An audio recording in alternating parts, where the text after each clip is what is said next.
হরে কৃষ্ণ, রাধে রাধে। আমি গীতা। গীতার কথায় আপনাদের সুস্বাগতম।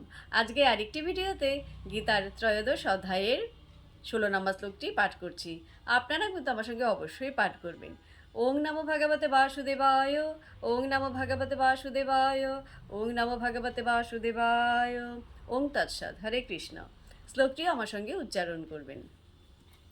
বহি অন্ত চ ভূতানাম অচরম চরম এব চ সূক্ষ্মত্বাৎ তৎ অবিজ্ঞেয়ম দূরস্থম চ অন্তিকে চ তৎ।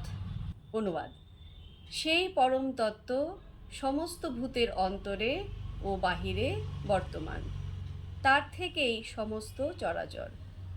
অত্যন্ত সূক্ষ্মতা হেতু তিনি অবিজ্ঞেয়।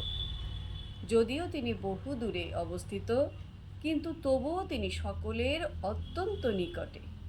তো ভক্তগণ, এমনি করে প্রতিদিন একটি করে গীতা শ্লোক পাঠ করুন আর এই দুর্লভ মানব জনমকে ধন্য করুন। আর আমাকে কমেন্ট করেছেন পারুল গোস্বামী। রাধে রাধে। আপনাকেও রাধে রাধে। হরি বল।